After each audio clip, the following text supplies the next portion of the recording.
is. And welcome to today's webinar. So today we're talking all about change and how to make it easier because change is just so bleeping hard sometimes. And we're going to be going through quite a lot of information. Oh, not that much information, but we're going to go through kind of the step-by-step process to really make change happen.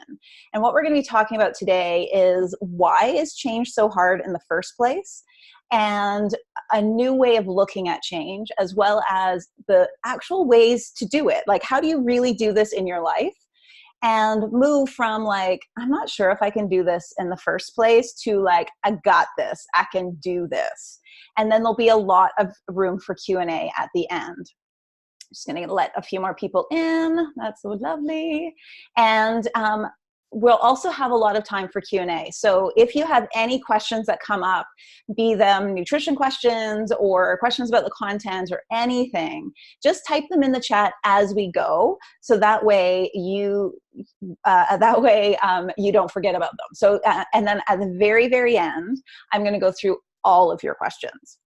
But just before we get to the good stuff, I just want to tell you a little bit about me. I see on the list a bunch of people I know and a bunch of people I don't know. And so for those of you who I haven't met before, hello. My name is Lisa Kilgour. I'm a registered holistic nutritionist, and I've been that for almost 12 years. And I have been working full-time as a nutritionist for the last 10. But I didn't start as a nutritionist.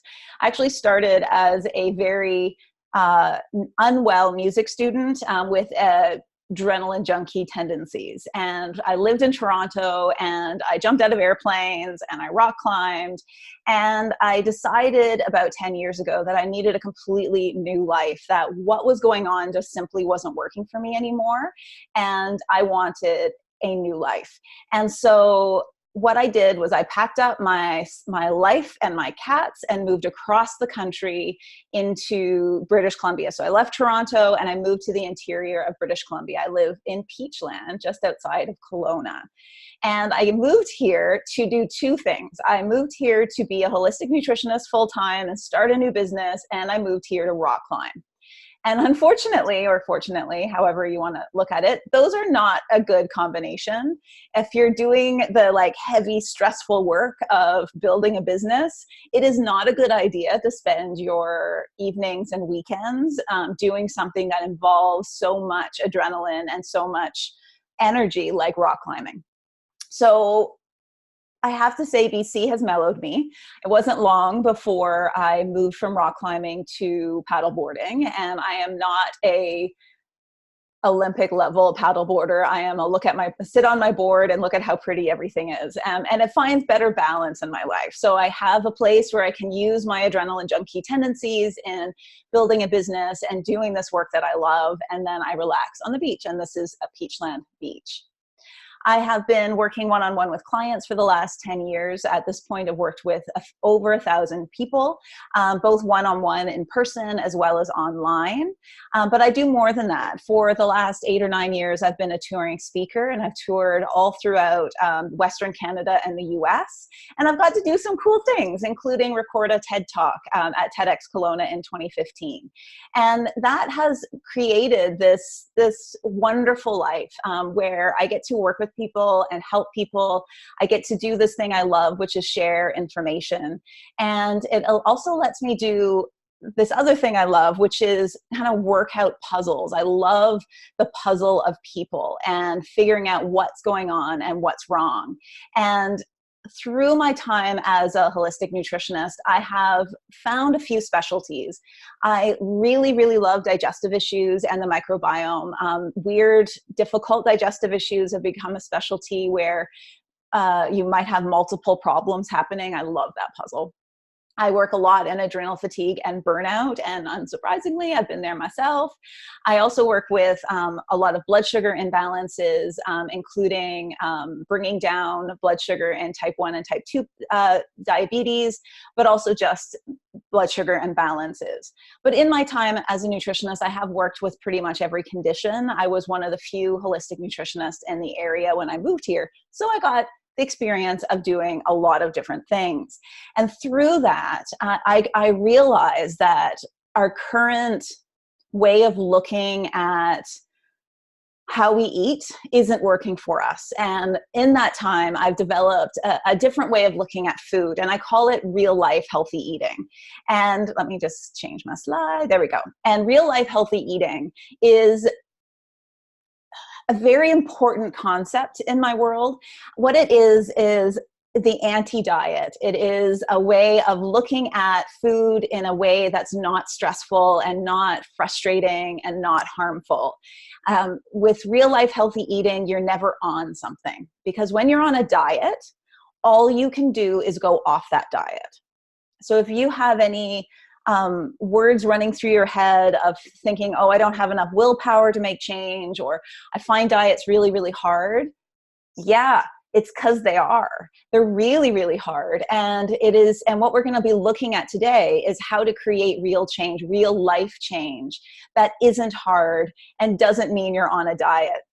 Because real life healthy eating is beautiful and wonderful and easy, and it involves simply knowing. New diets can come into the world, and it doesn't really matter, because you know exactly what you need to eat to feel good. You know that way of eating probably doesn't work for you, because you know exactly what to do, and you know the wisdom of your body and understand exactly what it needs. And that's my goal for everybody, is to create real life healthy eating in their life. And today we're going to be talking about change and how to create change. And it's a really important part of real life healthy eating, because most of us don't realize how close we are to health and happiness. I was really, really unwell when I started this journey. And it was one small, teeny tiny little change that I did early on that woke my brain back up and let me think clearly again. It was a second change that got my asthma under control, which was out of control at the time. And through my time, and that was about 17 years ago. And in that time, I've slowly changed my diet from all processed to how you'd expect a holistic nutritionist to eat.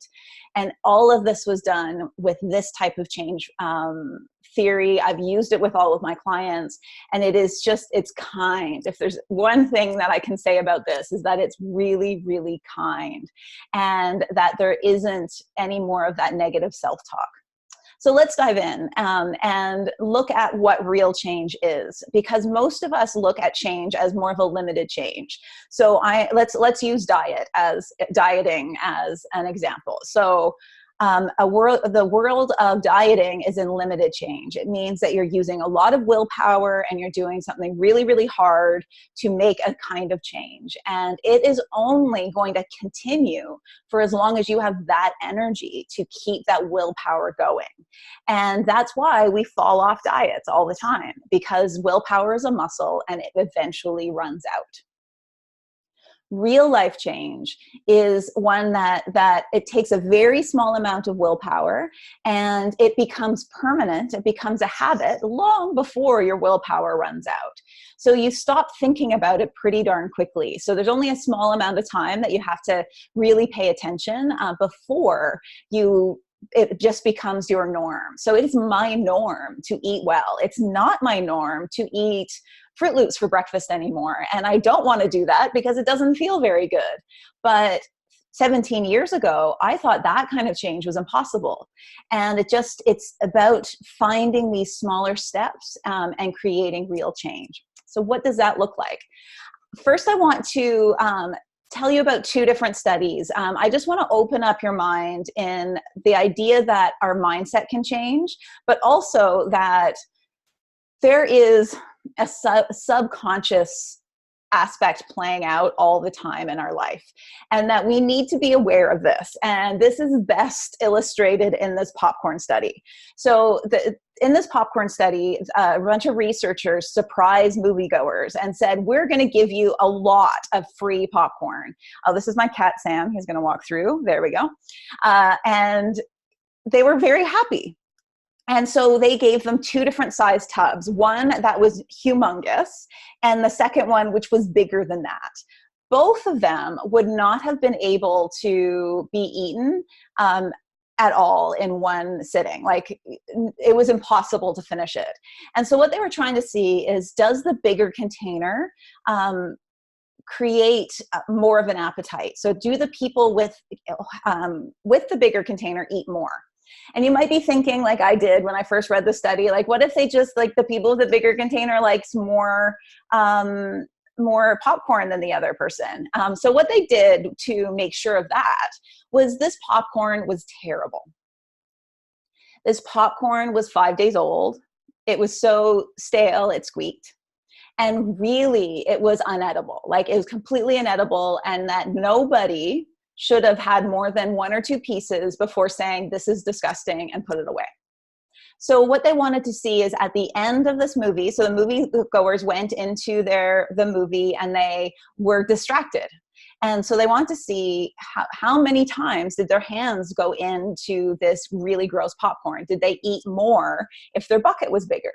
And what they found was, yes, the people who had a bigger bucket of this disgusting popcorn ate 53% more than the people with the small bucket. It equaled 21 handfuls more, 21 times that they ate this disgusting popcorn more than the other people. And what this tells us is that there is a subconscious drive in all of us as humans. This study was repeated over and over and over again in various different cities and various different movie theaters, and the result was always the same. And so this is something we can get to know inside ourselves, is that we just simply have a subconscious drive sometimes, that if we eat out of something bigger, we will eat more, and even if we don't like it very much. The second study is one of my favorites, and it's all about whether or not our mind can change our body. Another way of looking at this is, can our beliefs change our body? And it's a really interesting study, and it looked at housekeepers. So Alia Crum and her researchers went to 7 different hotels, and they asked the housekeepers, are you active? Are you physically active on a day-to-day basis? And all of them said no, pretty much. Like, very few of them said that they were active, even though their job was housekeeping, which is an incredibly active job. They're moving all the time. They're lifting things. They are doing, like, it's very, very physically active. And so what they did was divided these 7 hotels, and in 4 of them, they educated these housekeepers. They said, you know what? You are more than active. You by far exceed the government guidelines of being active. Actually, every time you clean the bathroom, that burns 250 calories. Every time you vacuum, that's a certain number of calories. And they told them all about this. They put posters up all over the hotel, like in their areas, and reminded them constantly, like, you are active, and all day long you're burning calories. So their day didn't change. Their job didn't change. All that changed was that now they know they're active. So really, it shouldn't change anything. There shouldn't be any big change in what's going on. But what they found was, those who were told their work was great exercise lost weight and body fat. They didn't exercise more. They simply believed they were exercising. Their blood pressure was lower, and they liked their job better. They saw their job as being much more joyful than it was before that. The control group, the group that was just asked, do you exercise, and all of these measurements were also taken for them too, they showed no improvements. This study only lasted 30 days. So these were improvements in 1 month, simply by changing your belief. So there's a lot we can do in our body and our mind to create change by simply understanding these two truths. One, that we have this unconscious drive to eat more, and when the container is bigger, and there's many other studies that have looked at that, and that our belief about something matters when it comes to how healthy we feel. So let's get into change theory, because this is the cornerstone of how to create a healthy life. And I love this change theory. So I was kind of using it in my practice before I learned about it. And then when I read the book it comes from, I'm just looking at my bookshelf, seeing if I can see it. Switch, How to Change When Change is Hard. My bookshelf's right here. It's easy. And it really explains it well. And it talks about a few different things. And one of them is why change is so hard. So we actually spend a lot of our day and a lot of our time in zombie mode. If you think about yesterday or even earlier today, do you remember every moment of it? When you drove to work or ran errands, when you had a shower and got yourself ready, did you remember all parts of that? And chances are the answer is no. And the answer is no, because if we remembered everything, that would be really darn exhausting. And so instead, we get into zombie mode. And one of the reasons why big change is so really, really hard is that it's pulling us out of zombie mode.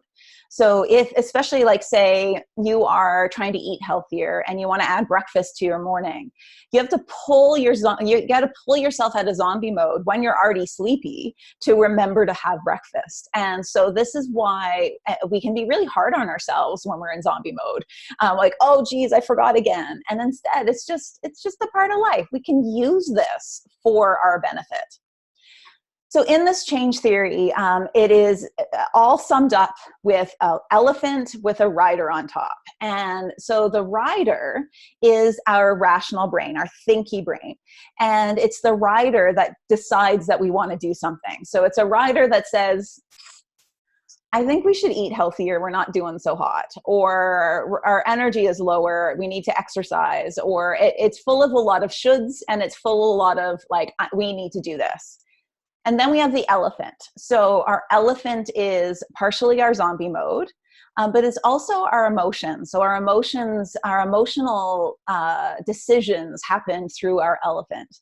And it's a big part of us. And our elephant lumbers along in our normal life while the rider is attempting to change and move this elephant in a different direction. And our rider is also our willpower. So our willpower is trying to move something the size of an elephant. These are really good size differences, because it's true, into a different direction. And that's really, really hard. And so eventually that rider gets exhausted. And this is why change is so exhausting. When we only are connected to it rationally and only our rider is on board with this change, then it is in this constant battle with our emotions and our elephant, our zombie mode, and whether or not we can get to this change. And our rider is full of shoulds. We should do this better. We should do that. It can get bound into a negative spin, but it also can get really stuck. So our rational side is also the part that gets frustrated by all of the different choices. Should I go on the ketogenic diet or the plant-based diet or a vegan diet or a paleo diet? Which one is the right one? And the truth is that our rational thinky brain can't figure that out because it's our body, our elephant, who really knows. And so we need to engage both of them. What we need to do is engage our elephant. We need to engage our emotions to see whether or not this is something that's for us. So a change that engages our elephant or our emotions is something like, I want to exercise because I want to keep up with my kids or my grandkids. I want to eat better because I want to age well and be able to keep my freedom for as long as possible. I want to live at home for as long as possible. I want to make this change because I feel this, and it's the feeling. This is where real life healthy eating comes in, because it's looking at how does this feel. And then the other thing that we want to do to make it really easy to change our elephant is to make the path, that pathway that elephant is going down, as clear and easy as possible. So what this looks like is, say you're struggling with breakfast and your zombie mode is really struggling to go into the kitchen and make breakfast because you should be eating breakfast. So to engage with the elephant, one of the ways of doing it is by putting in the kitchen something you love to eat. So the first step is simply eat something for breakfast. The second step is let's make it healthier. But the first step is just have something that pulls your elephant into the kitchen and makes you really want to eat it. So it's you have the groceries, it's there, it's ready. All you have to do is go into the kitchen. The other way of doing it is by putting those ingredients at work. So if you're in the car and you're thinking, oh, geez, I didn't eat breakfast again, I guess I just have to stop at Tim Hortons again. Then you can remember, oh, wait, no, I have food at work and I love it. And that's the easier path. And so by opening up the path and making it really easy for you, and then engaging your emotional side, this means the rider doesn't have much to do. You can still give the rider jobs. The rider always wants jobs. Your thinky brain loves to have something to do, but it doesn't need to make these choices. So the ways to find to create this change, the change formula, and then I'm going to give you some real life ways of doing it. The first one is to be emotionally connected to that change. Know it deep in your cells and deep in your heart why you want to do this. So it's not about a should, it's about a I feel or I want or this is important to me because. And so engaging in the emotional side can make a big difference. Then you want to focus on the positive. So our rider, our thinky brain, wants to tell you what you should do. Our elephant, our emotional side, really enjoys positive reinforcement. So instead of saying, I never eat breakfast, think about instead saying, I do eat it once in a while and I really love it. Or I do it well in this case. And try to replicate something you're doing well makes it a lot easier to create this change.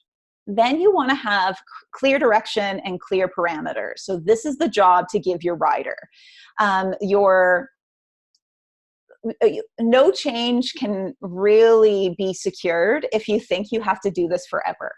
So say I've decided I'm eating a lot of chocolate, and so now I'm going to only have two squares of chocolate a day for the rest of my life. I'm really susceptible to stubbornness. I am very, very stubborn person. And so my elephant would just say, yeah, no, I'm just going to eat as much chocolate as I want. But instead, if I put parameters on it, it's like today or this week, I am going to exchange my third set of chocolate with an apple and continue that for this week and see how that feels. Earlier this year, I was looking for a new mindfulness activity. I'd been meditating for quite a few years, but sitting meditation wasn't working for me anymore. It just wasn't calling to me anymore. And I needed something new. And over Christmas, my partner and I did a few Qigong videos, and I really loved it. So I decided in January that I was going to do Qigong once a day for 30 days, just the month of January. And so that gave my rider like, yeah, okay, these are the parameters. And it got me off the couch on the days that I've almost forgot. And it had me do them at lunchtime if I knew my evening was going to be busy. And I really, really enjoyed it. And then in February, I decided I like Qigong, but I don't want Qigong to be something I have to do every day anymore. So now I've opened up the parameters on that of a few times a week, let's do some Qigong. Or now that it's nice outside, I'll go for a hike. But because it had parameters, it became really easy to do. And then the last one, and this is a very important point, is that you want to be at least 95% confident, 95% confident. And I'm not exaggerating in this, 95% confident that this is something you can do. And so if it's not, cut it down to something smaller. And this allows you to have that win, because then you can just make smaller changes. So with breakfast, first step is have breakfast, maybe twice a week, then try to have it 4 times a week, and then try to make it healthier maybe. For me, every spring and summer, I struggle getting out of the sedentary life I get in the winter. And I live somewhere beautiful, and it's so easy to go for a walk in the evening. And I really struggle to actually start doing it. But once I do it, I'm good. So I decided one year, a few years ago, that I was going to go for a walk every day. And my brain said no. And then because it was like a 20-minute walk. And I was like, okay, how about a 15-minute walk? And my brain said no. And then I said a 5-minute walk. Come on. I can overcome my laziness for 5 minutes. And so that's what it was. I have to get up off the couch and go for a 5-minute walk every day. And it was, the parameters was 1 week. And it worked like a charm. Every time I went out for half an hour instead of 5 minutes, but I got off the couch knowing I could come right back on the couch in 5 minutes. And that got me out of the sedentary habit. So anytime I notice I'm not getting outside, I bring that rule back in. It works really, really well. So let's look at some examples of this. So you can feel this like joy and freedom as well, because this stuff really, really works. So the first one is lunchtime. Lunchtime is really hard. Lunchtime is really hard for all of us. I struggled with it today. But there are some ways to make it a little bit easier. So the first step is to look at what's working. So let's take an office worker. So if you work in an office, is there a day of the week or a time where bringing your lunch is really easy? Could that be Monday when you have a nice meal, leftovers from Sunday night? Is it times when you do some meal prep on a Sunday and make a bunch of lunches? What is it that works for you? Then commit to something. So it could be bringing your lunch once a week. It could be bringing your lunch 3 times a week for 1 month. So you want to bring that parameter down to something that's really, really doable. What's never doable is going from I never bring a lunch to 5 days a week. That's never going to be doable. So don't even start there. But find somewhere that there's some kindness. So it's not every day, but it's once or twice or 3 times. Then look for 2 easy lunch ideas, go out and buy the ingredients and enjoy your lunch. And just notice, how does this feel? So engage your elephant when you've done it. So first cheer, yay, I remembered to do this. I did this week, or I did it once this week, yay. And then also notice how you feel. Do you feel better when you bring a homemade lunch versus if you buy one at a restaurant? Is your digestion better? Is your energy better? How do you feel budget-wise, knowing that you're saving some money every week? And really engage that emotional aspect, and because then your rider can just get you through those hard moments. The second one is evening snacks, because evening snacks is a bear for a lot of us. It is a common problem that I see with my clients, but it's also a common source of guilt and frustration and I shouldn't, and like, why don't I have enough willpower to say no, and blah, blah, blah, blah, blah. It is really a big deal. And most of the time, I'd say at 80 to 90% of the time, wanting a snack in the evening, craving food in the evening is actually your body trying to fix something, not an emotional craving. It can be an emotional craving. Those are absolutely real. But many times it is just because you haven't eaten enough through the day, or your body is missing a macronutrient, like you didn't have enough carbs that day, or you didn't have enough protein that day. It could be that it's a habit. And what we want to do is just be more aware. We want to bring curiosity to our evening snacks. So the first one is simply notice when you crave an evening snack versus when you don't. So instead of like, let's switch off the guilt of eating the evening snack and open up curiosity of like, is this every day? Because no, it's not every day. So why, like, what's the connection here? Then when you do want a snack, put it in a very small bowl. Let's go back to that popcorn study and know that if you bring a bag of chips to the couch, you are more apt to eat a lot more than if you put it in a small bowl. So I have different size bowls. I have my popcorn bowl and I have my chip bowl. My chip bowl is actually pretty small, but I can always go back for more. And I've noticed that I eat them so much slower and I enjoy them so much more when I only have this small amount. So always put it in a small bowl and then enjoy it. Engage your elephant. You've chosen to have this evening snack. Don't eat the whole thing feeling guilty that you're eating it. Instead, and as your nutritionist, I'm telling you this, is just enjoy every single bite. every single bite of this snack. Taste it, enjoy it. And what you'll notice is you'll probably need less of it because you've brought so much joy into it. Instead of being really distracted, you're enjoying it. And then notice how you feel. If you have an evening snack, how do you sleep? Do you have any digestive symptoms that happen? How do you feel in the morning? And just bring in that emotional connection, that body connection. And through the curiosity of when do you crave a snack and how does it feel, that can start reducing these snacks. Because what it'll do is, say it's because you haven't had enough for breakfast and lunch. A really common problem is when you engage your emotional side and say, I don't feel great when I have an evening snack, it'll remind you to eat something more at breakfast and lunch. It can get you over that, like, but I need to reduce my food intake. We got to bring more food earlier so we don't eat it in the evening, because our body will always win, and it wins in the evening more than any other time. Another place that we can struggle with change is simply by getting stuck in food ruts. And I am so guilty of the food rut problems. I buy very similar veggies and fruit every week, and make the similar meals, and yeah, food rut. And so this is my solution to my food rut is once or twice a year for 1 or 2 months, I bring in one new fruit or veggie per week. And so this is a challenge. Sometimes I'll do in the summertime when it's easier. And sometimes I'll do this in the winter, like January, February, when I'm in full on rutness. Like this is like a super rutty time for me.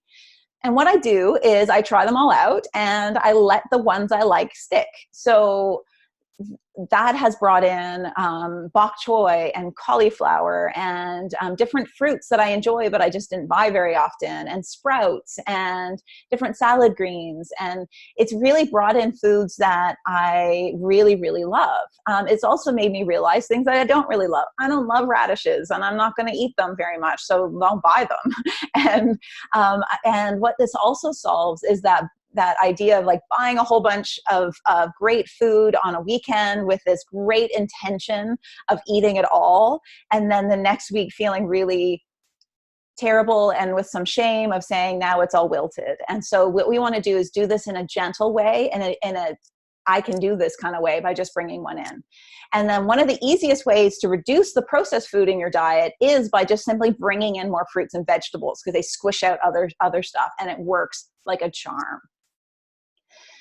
One bonus one, I know I told you I was going to give you 3, but I couldn't take this one out because it's such a good one. So those of you who know me, I am a giant water drinker. This is my like regular at-home water glass, which is a 1-liter mason jar. And so being hydrated is something that I am drawn to because I don't feel great when I'm dehydrated. I don't think very well. I'm foggy. I just know what it's like to feel hydrated.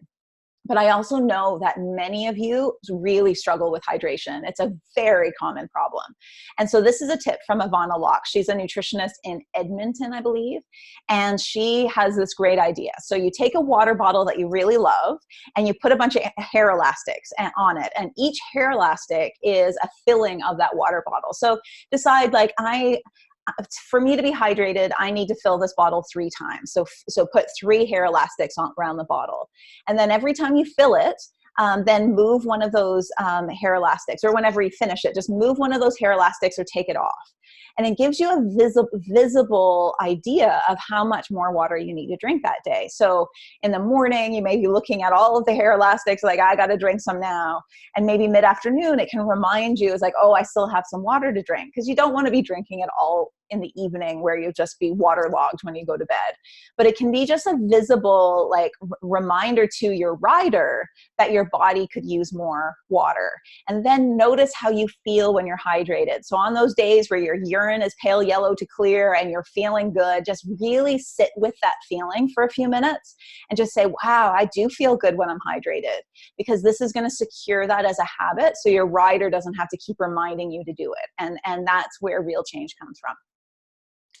So the thing that I want you to remember more than anything from this webinar is that change is absolutely possible when you know you can do this. So when you know you're 95% confident that you can do this, and small changes are the most effective changes, because we all want to feel better. We all want to do better. We want to eat and feel and live this life as best as we can. But it's also, we have a lot of responsibilities and we have a lot on our plate. And it's really hard to actually put these changes in motion. And that's where these small little changes over time make such a huge difference. Because what I want for you is to feel like absolutely fantastic. I want you to have all the energy that you need. I want you to have a clear mind. I want you to just know what it is that you need to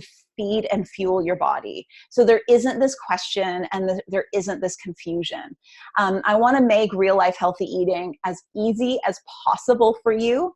And I want to get rid of the confusion. Like, I've been a full-time nutritionist for 10 years. I've been in the industry for 17, and it's getting worse. The confusion with every single year and every single expert makes the confusion get stronger and stronger and stronger and bigger and bigger and bigger instead of getting better.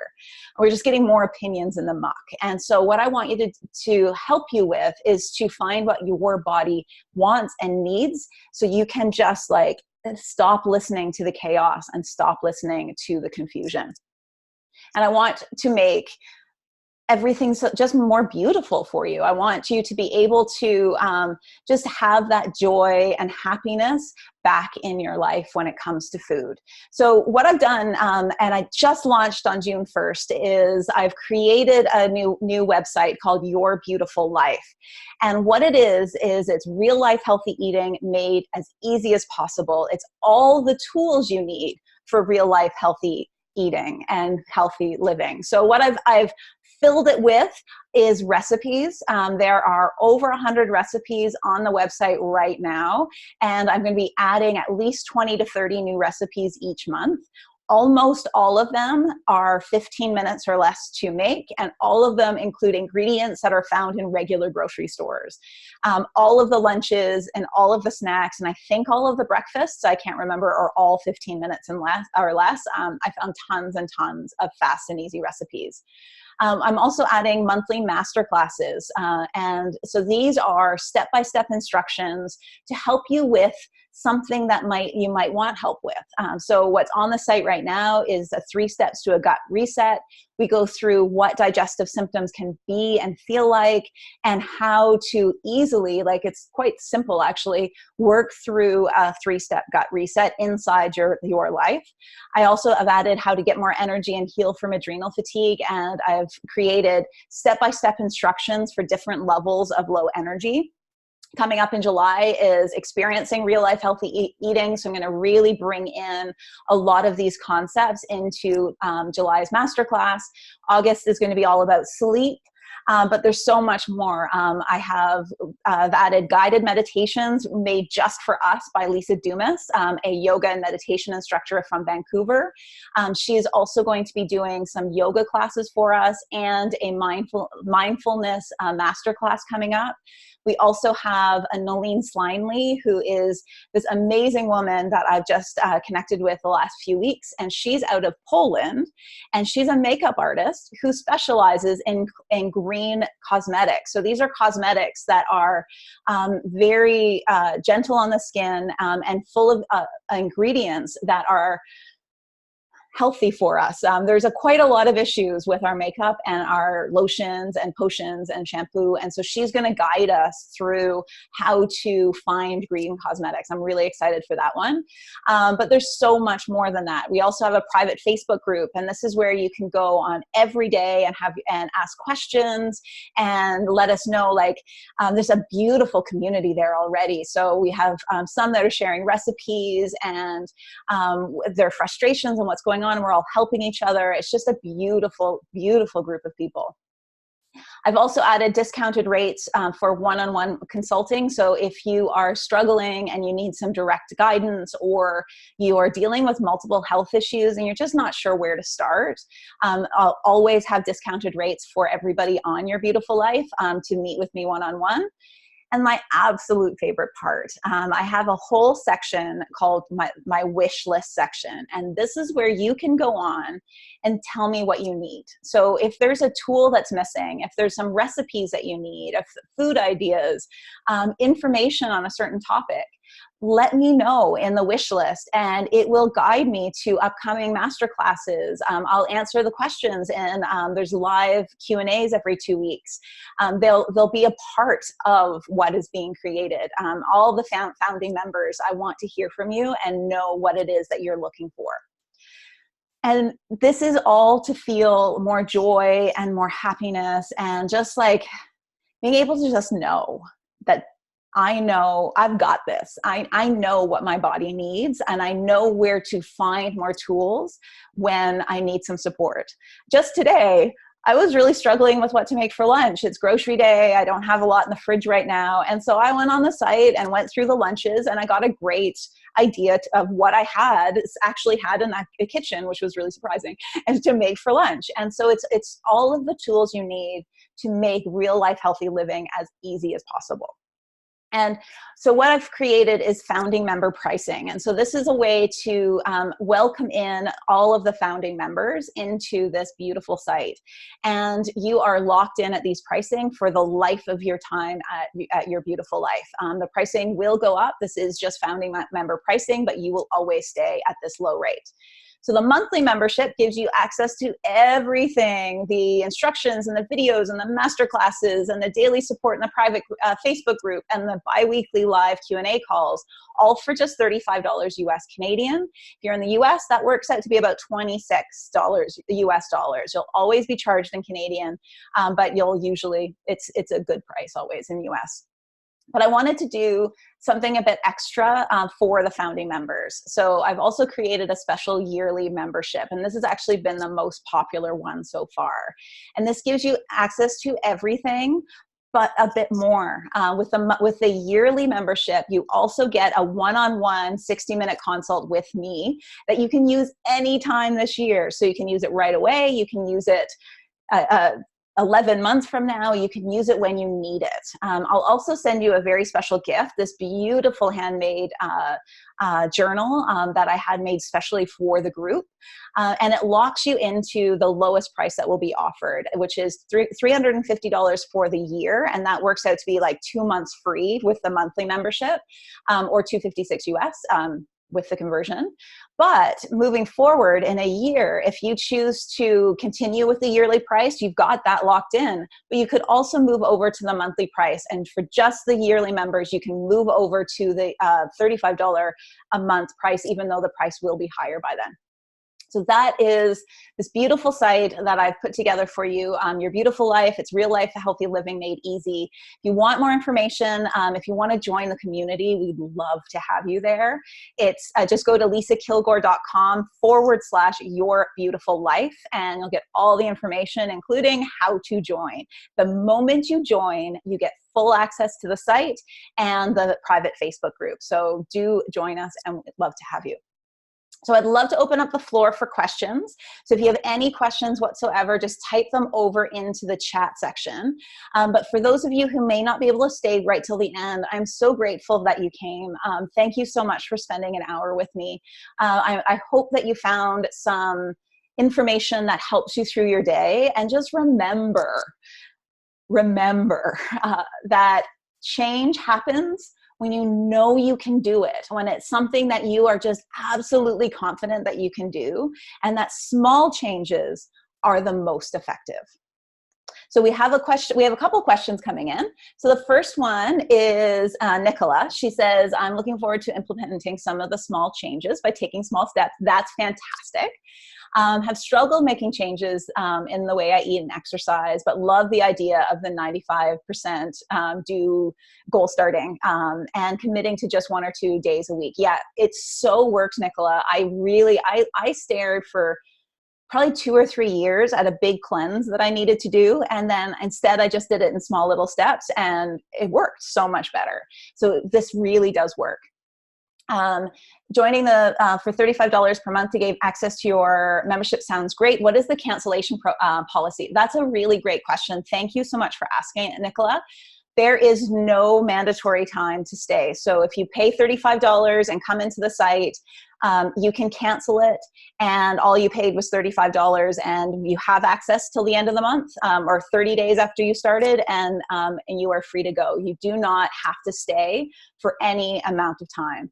If you buy in on the yearly membership, and again, you join for a month and you're like, this totally isn't me, then I will refund all but that first month, and I'm happy to do that.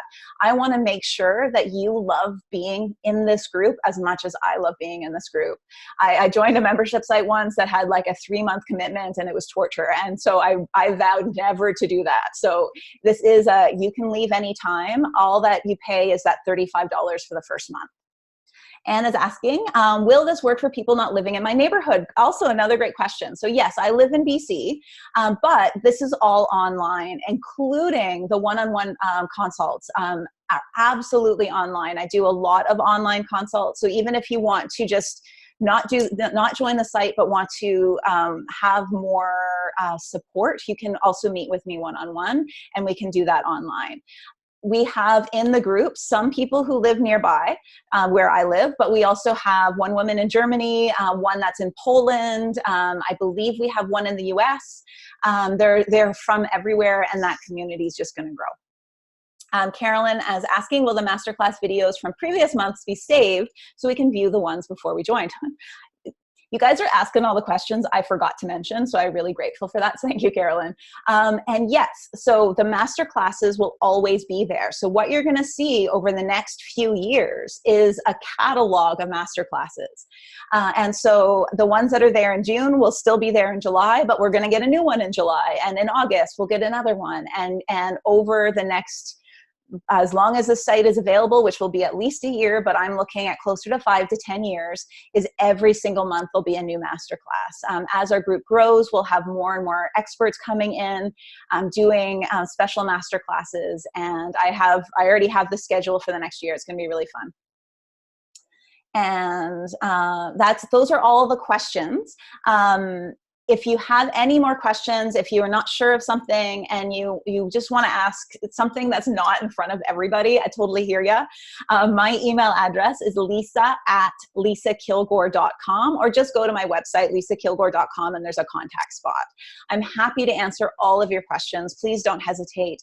If you want a question on about your beautiful life, or you simply have a question about what we talked about today, please don't hesitate to send it. Thank you so much for coming. I so appreciate the time that you've spent here, and I hope to see you in the group. I'd love to spend more time with you. And if you have any friends or family that would enjoy this webinar, there is another one coming up in 2 hours at 7 p.m. Pacific or 10 p.m. Eastern. I will see you guys all soon. Bye-bye.